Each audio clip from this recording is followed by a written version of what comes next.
गुरुर्ब्रह्मा गुरुर्विष्णू गुरुदेवो महेश्वरा गुरु साक्षात परब्रह्म तस्मै श्री गुरुवे नमः।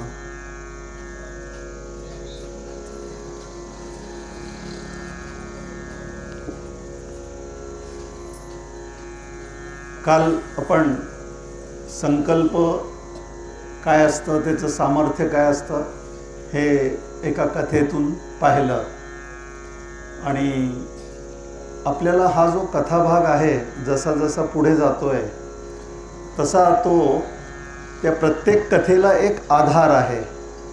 म्हणजे कालच्या ह्यालाही एक आधार होता, आज पुन्हा एक आधार आहे आणि त्या आधाराने एकातून एक अशी गोष्ट होत जाते.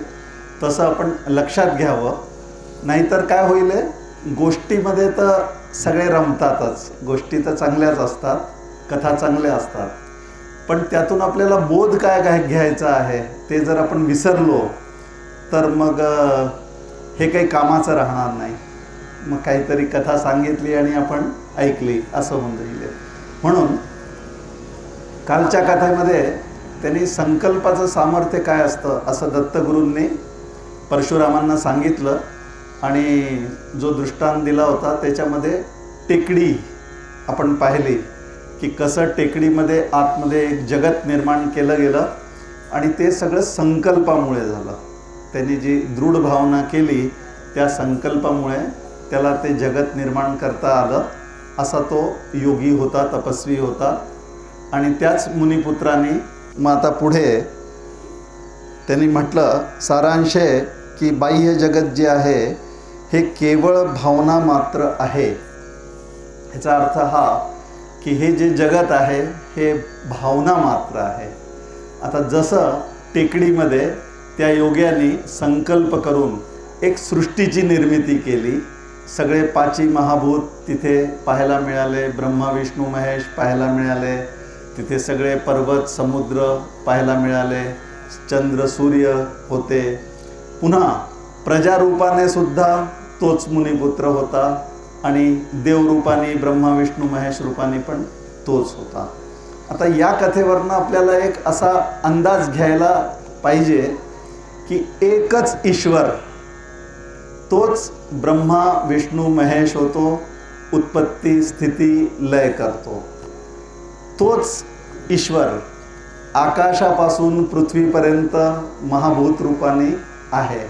तोच मग पर्वत आहे, समुद्र आहे, वायू आहे, चंद्र आहे, सूर्य आहे.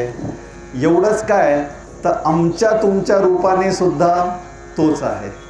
तिथे आपण पाहिलं ना, मुनिपुत्र जर प्रजासुद्धा झाला. आता इथे प्रजा कोण आहे? ईश्वराची आम्ही आहोत. मग आम्ही सगळे जे आहोत त्याचेच रूप आहोत असं एक लक्षात घ्यायचं आहे की तोच हे सगळं जगत झाला. मग तो जडही झाला, तो चेतनही झाला. जड रूपाने महाभूत आहे आणि चेतन रूपाने आम्ही तुम्ही 84 लक्ष योनी अशा सगळ्या आहेत. मग हा एकच ईश्वर आपल्या संकल्पाने हे जगत निर्माण करतो आणि आमच्या तुमच्या रूपाने सुद्धा तोच नटून आहे. या चराचर जो जगत आहे, जड चेतन जो जगत आहे त्याच्यात तोच एकमेव आहे जो आमच्या सगळ्या रूपांनी आहे. आता त्यांनी हे निर्माण का केलं? त्याच्याकरता तो खेळ झाला आणि आमच्याकरता काय झालं? आमच्याकरता त्रास झाला. असं जर आम्ही म्हणू तर आम्हाला हेच तर समजून घ्यायचं आहे की आम्ही त्याच्या खेळाचा भाग असल्यामुळे कोणताही त्रास करून घ्यायचा नाही. आपल्याला आपलं जे जीवन आहे ते आनंदाने जगता आलं पाहिजे. आणि हे सगळं कथा ऐकायची, तत्त्वज्ञान ऐकायचं कशा करता? ज्ञानेश्वरी वाचायची, ऐकायची, लिहायची सुद्धा कशा करता? मग आपण हे जे काही करतो आहे हे सगळं आनंदाकरता सुरू आहे आणि आनंदाचा आपला प्रवास जो आहे तो या सगळ्या गोष्टीतून जात असतो आणि ह्याच्याशिवाय आनंद नाही. आणि म्हणून हे सगळं जे आहे ते अशाच रूपाचं आहे. आपण एक उदाहरण मंदिराचं बघितलं होतं की 12 वर्षापूर्वी हे मंदिर इथे नव्हतं. मग कोणाला तरी संकल्प झाला की इथे एक मंदिर असावं. आता तो संकल्प कसा होता? मनामध्ये उठतो. संकल्प कुठे उठतो? मनामध्ये. आता मनामध्ये तो संकल्प उठला आणि त्यांनी म्हटलं की इथे मंदिर असावं. आणि आज आपण 12 वर्षापासून त्या मंदिराचं सगळं उत्सव पाहतोय, आनंद घेतोय त्याचा. आता आपल्यासारख्यांच्या संकल्पाने एक असं सुंदर मंदिर जर निर्माण होत असेल तर ईश्वराच्या संकल्पाने हे सुंदर जगत, आता मी सुंदर म्हणतोय, ईश्वराचा संकल्प असल्यामुळे ते जगत जे आहे हे सुंदरच आहे. का सुंदर आहे? कारण ईश्वर सुंदर आहे. ईश्वर कसा आहे? सत्य आहे, शिवरूप आहे, सुंदर आहे. आपण म्हणतो ना, ईश्वर सत्य है, सत्य ही शिव है, शिव ही सुंदर है. ह्याचा अर्थ काय झाला की तोच एक आहे जो सर्व काही आहे, मग तो सुंदर आहे. मग या जगाविषयी आमची दृष्टी थोडीशी बिघडली असेल तर आम्ही काय करायला पाहिजे? आपली दृष्टी थोडीशी सुधरवून घ्यायची. जर असं वाटत असेल की हे जगत त्रासाचं आहे तर आपण त्याला सौंदर्य आपल्या दृष्टीने द्यायला पाहिजे, कारण ते ईश्वराने बनवलेलं आहे.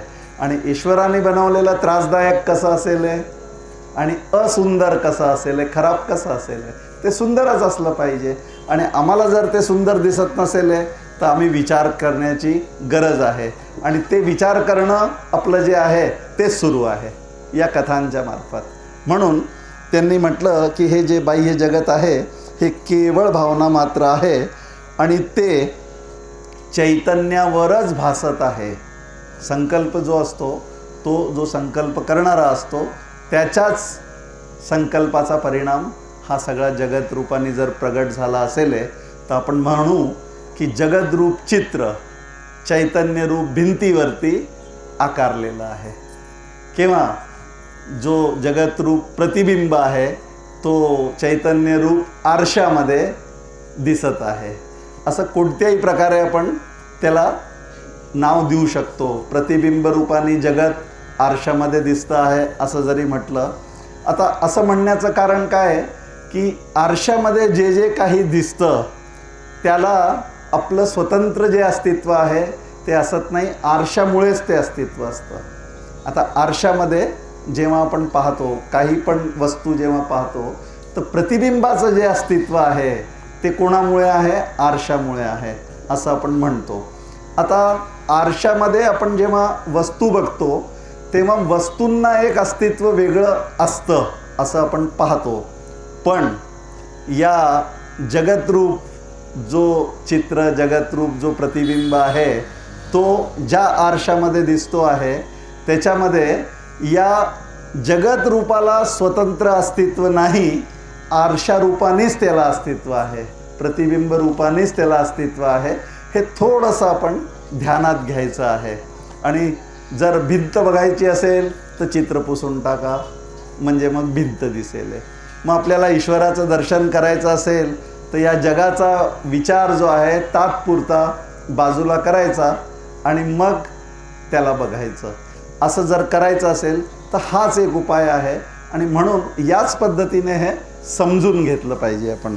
मग चैतन्य हीच ती भिंत आहे आणि मग सर्व भ्रम जे आहे हे सोडून दे असं कोण म्हणतंय?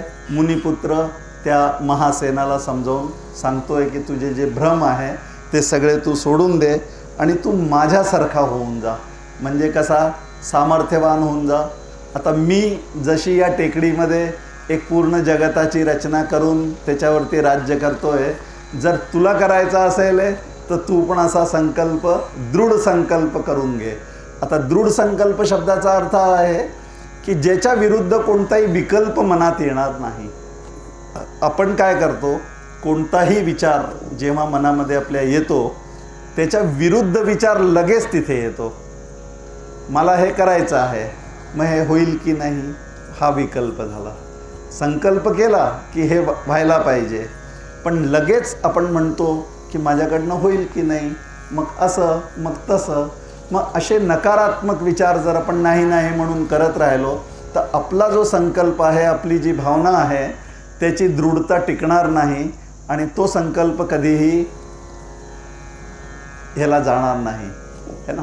मग त्याच्याने जे निर्माण व्हायचं असेल संकल्पाने ते कधीही होऊ शकणार नाही जर ती जी भावना आहे ती दृढ केली पाहिजे. आणि दुसरं असं की तो संकल्प सत्याला धरून असला पाहिजे. कारण काय, सत्य संकल्पाचा दाता नारायण. आणि आपण असं म्हणतो म्हणून आपले जे संकल्प असतील मनामध्ये आलेले विचार ते नेहमी सत्याच्या दिशेने असावे. आता आपण परवा पाहिलं की काही भगिनींनी काही लोकांनी ज्ञानेश्वरी हाताने लिहिल्याचं कार्य पूर्ण केलं.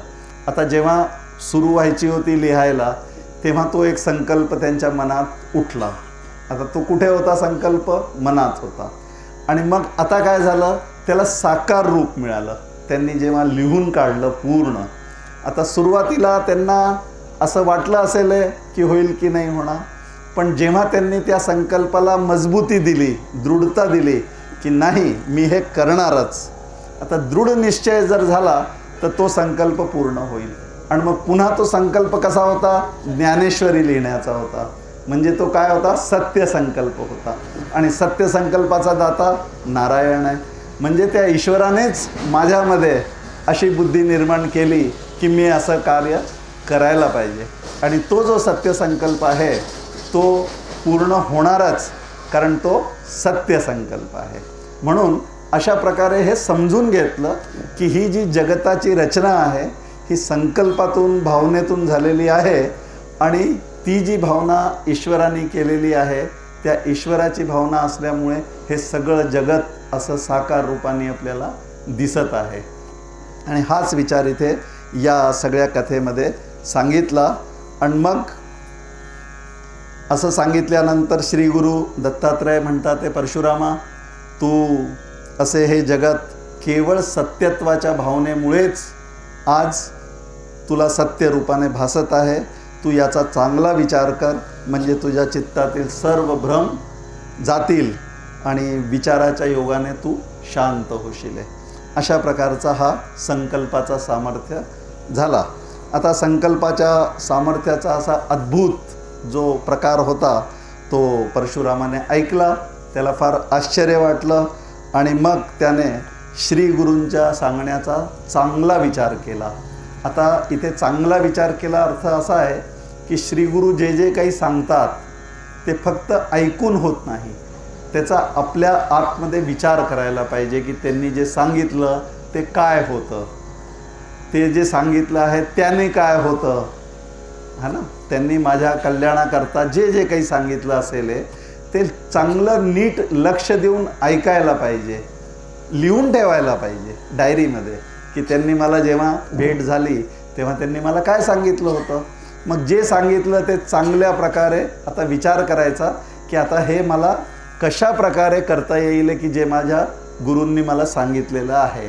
आणि असा जर मी विचार करून हळूहळू त्यांच्या संकल्पाच्या अनुसार जर मी काम करत गेलो तर त्यांचा संकल्प कसा आहे, सत्य संकल्प आहे, कारण ते स्वतः नारायण रूप आहे. आणि म्हणून त्यांचा संकल्प सत्य असल्यामुळे तो असफल कसा होईल, त्याला यश कसं मिळणार नाही. मग त्याला यश मिळत नाही असं जर मला वाटत असेल तर गडबड कोणी केलेली आहे, मीच केलेली आहे. मग मी जी गडबड आहे ती माझी गडबड काढून टाकावी, आपला जो काही दोष असेल तो दूर करून घ्यावा, स्वच्छ करून घ्यावी बुद्धी. आणि त्या योगाने मग पुन्हा त्यांच्या संकल्पाला, सत्य संकल्पाला हे आहेच, दृढता आहे आणि तो सत्य झाल्याशिवाय राहत नाही. आणि म्हणून ते जे काही सांगतात ते चांगल्या प्रकारे आपण साधन करावं. आणि साधन केल्याने काय होतं, आपलं जे अज्ञान आहे, आपला जो भ्रम आहे, काय भ्रम आहे आपल्याला, आपण कोण आहो, आपण कोण आहो, आपण म्हणतो की मी देह आहे, मी प्रदीप आहे, मी काही 58-59 वर्षाचा माणूस आहे, मग अमुक मुलामुलींचा वडील आहे, अमुकचा पती आहे, अमुकचा पिता आहे, असं सगळं मी जे माझ्यावरती आरोप करून घेतले. आता ह्याला आरोप म्हणतात बरं का. आरोप म्हणजे, आरोप करणं म्हणजे काय असतं, कोणावरती आरोप करतो आपण, जो खोटा असतो त्याच्यावरती आरोप करतो. आता या सगळ्या गोष्टी जर मी माझ्यावरती आरोप करून घेतले असतील तर ह्याचा अर्थ काय आहे की हा जो सगळा भाग आहे हा खोटा प्रकार आहे आणि मग जो खरा प्रकार आहे तिथपर्यंत मला पोचता येतं. जर मी ओळखलं की हा जो खोटा प्रकार आहे हा काय काय आहे, मग मी देह नाही. आपण पहिले पाहिलंच आहे इथे है ना, हाडा मासाचा जो देह आहे तो मी कसा असेने. मग वायू रूपाने माझ्यामध्ये प्राण वाहत आहे, मग तो वायू आहे, मग वायू म्हणजे मी नाही. पोकळी रूपाने माझ्यामध्ये आकाश आहे, मग मी आकाश नाही. असा सगळा विचार आपण एकदा केलेला आहे. तो जर लक्षात नसेल आला तर आपला यूट्यूब जिंदाबाद. पुन्हा पुन्हा ऐकावं, पुन्हा पुन्हा विचार करावा आणि विचार केल्याशिवाय काही होत नाही. आपण बाकीच्या सगळ्या गोष्टी करतो, थोडासा विचार करावा. आणि असं नाही आहे की आपण बाकीच्या गोष्टीत विचार करीत नाही. आता किती लोकांचा स्वयंपाक करायचा आहे म्हटल्यानंतर तुम्हाला विचार तर करावाच लागतो ना, की एका माणसाला इतकी चपाती लागेल, भाकरी लागेल, तर 300 लोकांना किती लागेल आहे, तुम्ही विचार करताच की. मग विचार केल्याशिवाय स्वयंपाक सिद्ध होतो का आणि तो पुरतो का, है ना. म्हणून विचार करण्याची सवय आपल्याला सगळ्यांना आहेच. सगळ्या गोष्टी आपण विचार करतोच. कुठे बाहेर जायचं असेल, लग्नाला जायचं असेल तर तिथली साडी वेगळी, मग आणखीन कुठे जायचं असेल तर तिथली वेगळी. असं सगळं आपल्याला भान असतं, सगळा विचार करतो आपण. पण या परमार्थाकरता जो विचार करावा लागतो तो थोडासा जर विचार आपण चांगल्या प्रकारे करू शकलो तरच आपला परमार्थ जो आहे तो झपाट्याने काय म्हणतात गती त्याला मिळते. आणि इथे आपले उदयजी घायाळ आता काकांनी मागच्या वर्षी त्यांना गुरुपदावरती बसवलं आहे, गुरु महाराज येते. त्यांनी म्हटलं की आपलं जे साधन आहे ते असं बदकासारखं चालता कामा नये. ते सस्यासारखं काय करावं, धावावं. ससा कसा धावतो स्पीडनी, गतीने, तसं धावावं. असं बदकासारखं हळूहळू हळू चालला, मग पुन्हा थबकला, पुन्हा चालला, पुन्हा थबकला, असं कामाचं नाही. म्हणून काय करायला पाहिजे, सस्याच्या स्पीडने आपलं साधन चालायला पाहिजे. आता ते कोण चालवणार, मीच चालवणार. मी माझा विचार केला पाहिजे आणि विचार करण्याकरता आपल्याजवळ काही कमी नाही. हे सगळं आत्ता काय चालू आहे, आपला विचारच चालू आहे.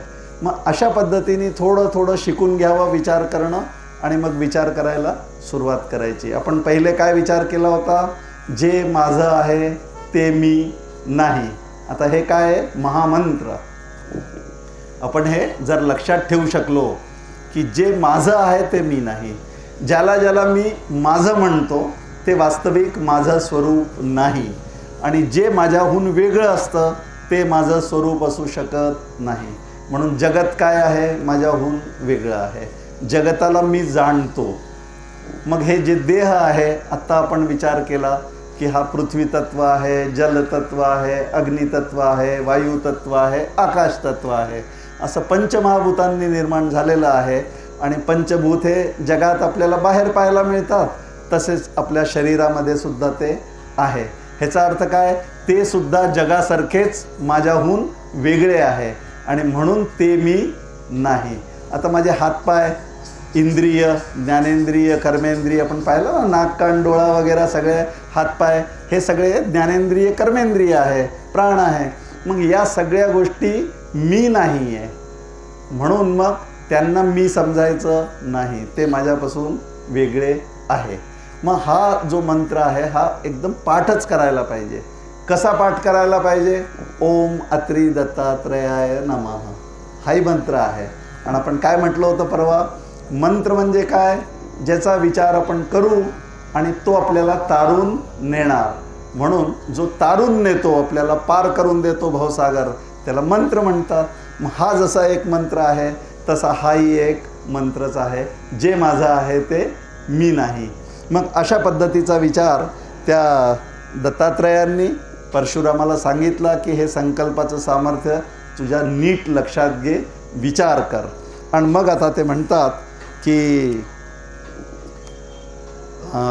हे आपला एक प्रश्न पुन्हा परशुराम करतात आहे, पुन्हा नमस्कार करून गुरुदेवांना विचारतात आहे.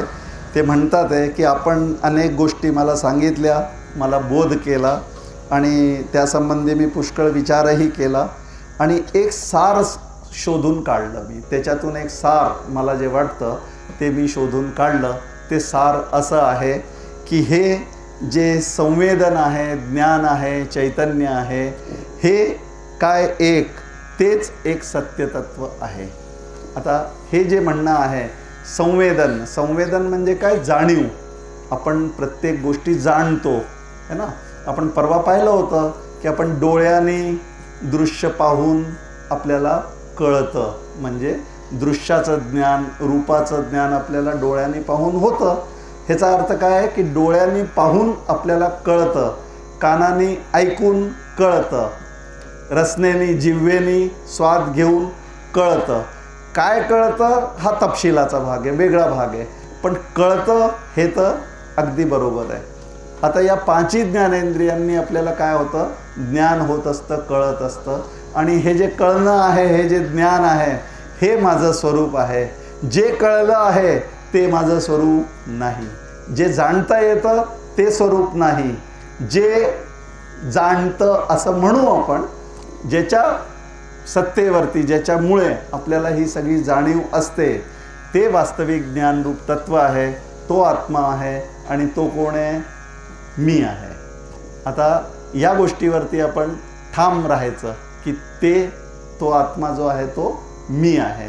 अशा पद्धतीने त्यांनी हे जो सार काढला गुरु दत्तात्रेयांनी सांगितलेल्याचा, तो आता सांगायला सुरू करतोय की मी हे जाणलं. तुम्ही जे म्हणाले की संवेदन म्हणजे जे ज्ञान आहे, जे कळणं आहे, ते एक सत्यतत्व आहे. आणि जे जे काही जाणलं जातं हे त्याच्यावरती कल्पित आहे. कल्पित म्हणजे काय? त्याच्यावरती कल्पना केलेली आहे. आपण संकल्प म्हटला की नाही, संकल्प केला म्हणजे काय केलं? कल्पना केली. कल्पना केली आणि मग त्याला साकार केलं. असं झालं ना, आपण मंदिराच्या उदाहरणावरून पाहिलं. मग असा जो मनामध्ये होता तो साकार रूपाने बाहेर प्रगट झाला. ईश्वराचा संकल्प या जगत रूपाने प्रगट झाला. मग असं मी समजून घेतलेलं आहे. आणि म्हणून हे जे आरशामध्ये भासणारं जे नगराप्रमाणे आहे ते सगळं कसं आहे? भासच आहे, कल्पनाच आहे. तो संकल्पाचाच परिणाम आहे असं मला लक्षात आलं. आणि ती सगळी खोटी कल्पना आहे असं म्हटलं. मग चैतन्यच जे आहे, जे आत्मा जो आहे तोच समर्थ परमेश्वर आहे. आणि तोच आपल्या स्वरूपावरती, स्वरूपरूप भिंतीवरती हे जगतचित्र काढत असतो. आणि म्हणून स्वरूपरूप जी त्याची भिंत आहे ती खरी आहे. त्याच्यावरती काढलेलं जे चित्र आहे ती मात्र कल्पना आहे. आपण बघतो एखादी पेंटर असतो, त्याच्या मनात जो काही आकार येतो मग तो पेंटिंगच्याद्वारे ह्याच्यावरती काढतो, कागदावरती काढतो, भिंतीवरती काढतो.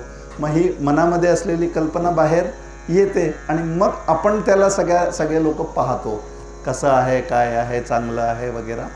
तर हा सगळा विचार आपल्याला आता जगाच्या बाबतीत अशा पद्धतीने करायचा आहे.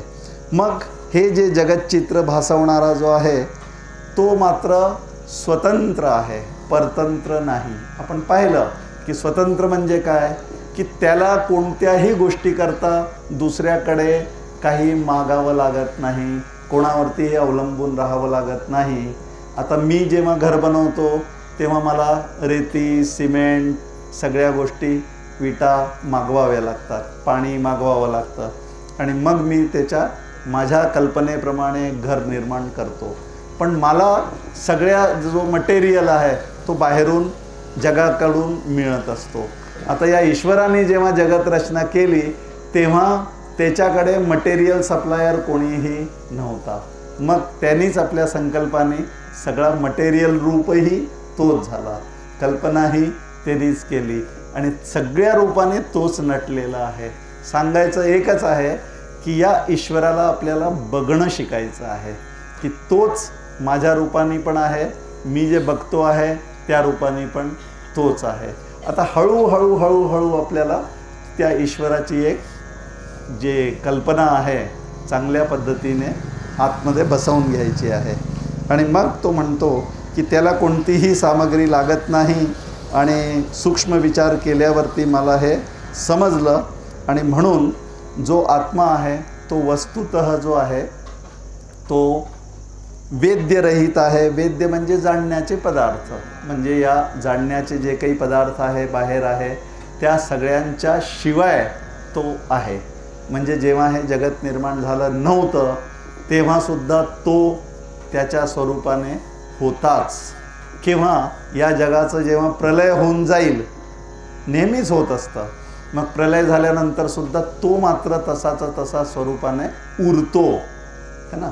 तर हा जो भाग आहे की तो पूर्वी पण आहे, आजही आहे, नंतरही आहे. जगत जेव्हा नव्हतं तेव्हाही आहे, आजही जगत रूपाने आपण पाहतोच आहे. आणि नंतर जगत जेव्हा नसेल, प्रलय होऊन जाईल जगताचं, नाहीसं झालं तरी तो तिथे आहेच. म्हणजे त्याच्या भाषेमध्ये, आपल्या भाषेमध्ये आपण जसं म्हणतो पूर्वी होता, उद्या असेल की नाही, आज आहे, तर आहे, असेल, होता ही भाषा कालाची भाषा आहे. म्हणजे काय, भूतकाल, वर्तमानकाल, भविष्यकाल आपल्याला माहिती आहे, आज उद्या परवाची भाषा आहे. पण भगवंताच्या बाबतीत ही भाषा कामी येत नाही. कारण काल जे आहे ते सुद्धा त्याचीच निर्मिती आहे, त्याचाच संकल्प आहे. हा जो देश दिसतोय तो सुद्धा त्याचाच संकल्प आहे. आणि वस्तू जितक्या दिसतात ते तो सुद्धा त्याचा संकल्प आहे.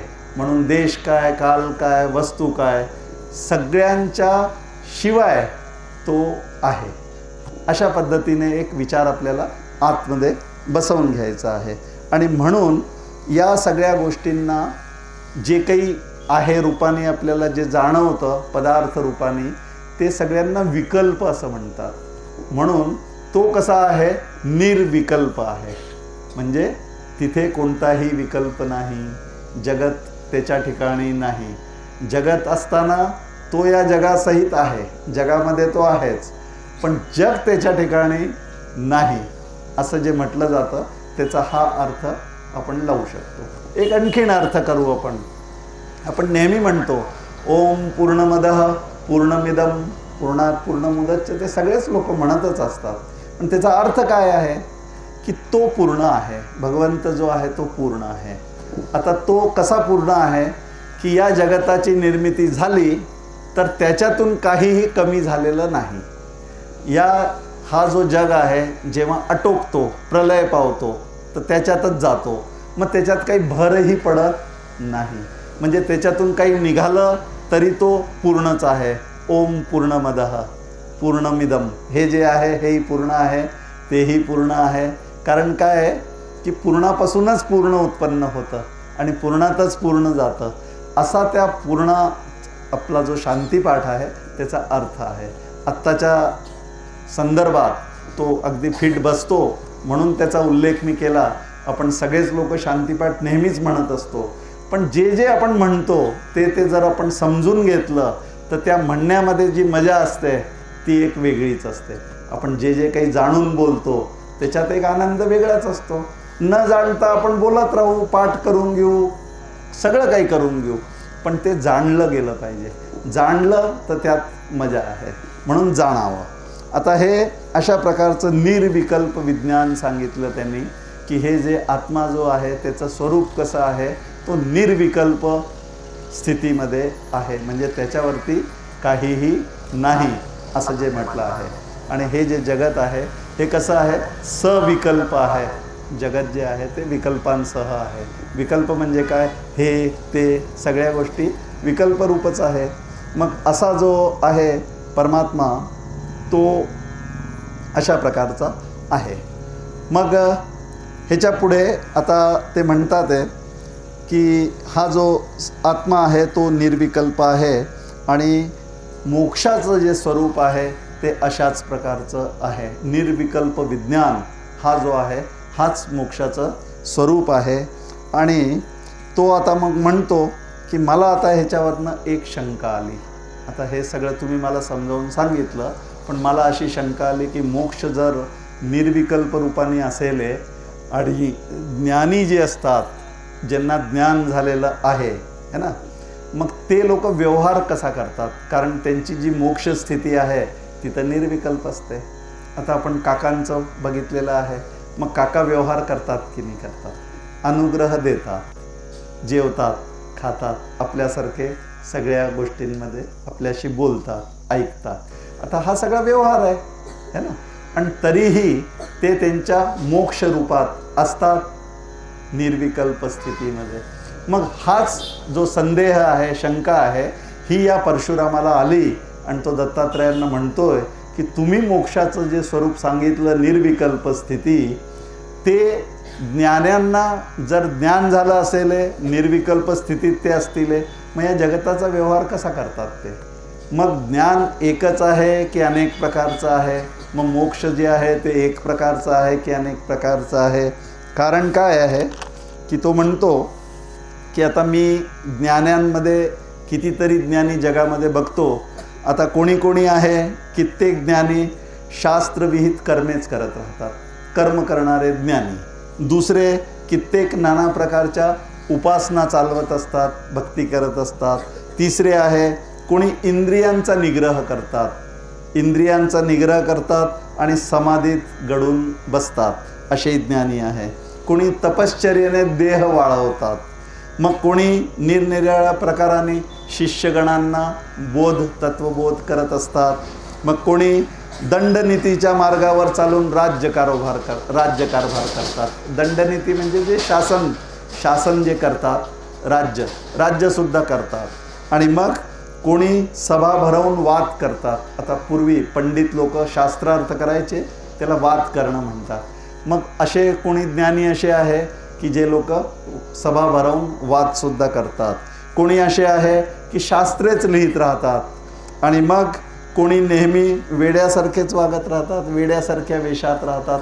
असे आपण औलिया संत असे पाहतोच ना, की मग ते फक्त एक लंगोटी लावून बसतात. मग त्यांना काहीही खातात, काहीही खात नाही. मग कोणी चिलम ओढतं आहे, आता गजानन महाराज वगैरे, हे सगळे औलिया संत फकीर लोक. हां, तर हे सगळे ज्ञानी जे आहे ह्यांचे प्रकार आहे वेगवेगळे आपण जे बघतो. मग हे जे प्रकार आहे हे कसे संभवतात, हे प्रश्न आता परशुरामाने विचारलेले आहे. आणि मग परशुरामाने विचारल्यावर दत्तात्रय प्रसन्न होतात. ते म्हणतात की हा आता जो प्रश्न तू विचारलेला आहे तो अगदी बरोबर विचारला आहे. आणि मग ते म्हणतात की परशुरामा, खरोखर तू बुद्धिमानांमध्ये श्रेष्ठ आहे, म्हणून त्या पदाला तुझा आज स्पर्श होत आहे. तू सद्विचार तत्पर झाला आहे, म्हणजे आता तू विचार करू लागला आहे. आता तू प्रश्नच विचारला आहे ना की मोक्ष स्थिती अशी असते निर्विकल्प, मग हे सगळे लोक व्यवहार वेगळे कसे करतात, म्हणजे ज्ञानांचे इतके प्रकार कसे काय असतात. मग हा जो तुझा प्रश्न आहे अत्यंत योग्य आहे. आणि मी तुला आता ते सांगतात की असं आहे की ते जे तू समजला आहे, तू जो तत्व म्हणून जो समजलेला आहे ते बरोबरच आहे. तुला जे समजलेलं आहे तेही बरोबर आहे. पण तुझं जे असं म्हणणं आहे की असे ज्ञानांचे जे प्रकार होतात, मग ह्याचा अर्थ अजूनही तुला काहीतरी शंका राहिलेली आहे. तू पूर्णपणे ते समजलेलं नाही, पण समजण्याच्या मार्गावरती तू आता आलेला आहे. मग आता मी तुला सांगतो की जे तटस्थ होऊन ब्रह्म ओळखणे हे जे असतं ते स्वप्नातल्या ओळखीप्रमाणे आहे. आता तटस्थपासूनचा अर्थ असा की मी जे काही ध्यान वगैरे करतो किंवा जे कोणी ध्यान करतात, समाधी लावतात, तटस्थ बसतात. योगी लोक आपण पाहिले ना, असं पाठीचा कणा सरळ ठेवून असे बसतात, असे मांडी घालून, पद्मासन घालून वगैरे वगैरे. मग असे जे बसतात मग ते समाधीमध्ये जातात, निर्विकल्प समाधी म्हणतात त्याला. आता त्यांना तिथे आत्म्याचा अनुभव येऊन जातो ध्यानामध्ये, समाधीमध्ये. मग असा बसल्याशिवाय समाधी लागते, म्हणजे आत्मा कळतो की कळत नाही. मग ज्ञानी जे आहे ते जर समाधीमध्येच त्यांना जर आत्म्याचा अनुभव येत असेल, मग सगळ्यांनी काय केलं पाहिजे, समाधी लावूनच बसलं पाहिजे. मग व्यवहार ते करूच शकणार नाही. म्हणून तू जे समजलं आहे ते अर्धवट आहे. आता तुला ते समजावं म्हणून मी आता तुला एक चांगली कथा सांगतो. आता डोक्याला ताण कमी झाला, आता आपण कथा ऐकू. काय कथा आहे? ते म्हणतात की पूर्वी एक विदेहजनक नामक एक फार बुद्धिमान आणि अत्यंत धर्मशील राजा होता. आता जनकांचं आपल्याला माहिती आहे, त्यांना विदेही जनक असं म्हणतात. विदेह म्हणण्याचा अर्थ काय आहे की देह असून सुद्धा त्यांचं देहावरती आसक्ती नाही नसल्यासारखा असे ते वावरतात. त्याच्यामुळे त्यांना विदेही म्हणतात. मुक्त विदेही असं त्यांचं नाव. तर म्हणून त्यांना विदेही राजा जनक म्हणतात. आपण आता जेव्हा या सगळ्या गोष्टींचं वर्णन पाहू तेव्हा आपल्या डोळ्यासमोर ज्ञानी लोक ज्यांचा आपल्याला अनुभव आहे तो यायला लागेल स्पष्ट रूपाने. नंतर मी तुम्हाला विचारेन, आपण पुढे जाऊ. मग असा जो राजा आहे विदेही जनक रामकृष्ण हरी, त्याने एकदा विधीपूर्वक यज्ञ केलं आणि यज्ञ करून आत्मस्वरूपाचे पूजन केले. मग त्या प्रसंगी त्याने अनेक ब्राह्मणांना, विद्वान लोकांना, तपस्वीजन, कलाभिज्ञ पुरुष, वैदिक, दुसरेही किती लोक तिथे जमा झाले. आणि त्याच वेळी दुसरीकडे एक वरुण होता. वरुणाने सुद्धा यज्ञ करण्यास आरंभ केला आणि त्यांनी सुद्धा ब्राह्मणांना, या विद्वानांना सगळ्यांना आमंत्रणं पाठवली. आता काय झालं, दोन ठिकाणची आमंत्रणं असली तर मग काय होतं, जिकडे चांगलं असेल तिकडे जायचं. आपल्याला लग्नाला जायचं असेल तर पहिले कोणाकडे जाणार? रामकृष्ण हरी. असा विचार मग तिथे ब्राह्मणांनी केला. आणि ब्राह्मण नेहमी जेव्हा जनक राजाकडे जायचे तर ब्राह्मणांचा सत्कार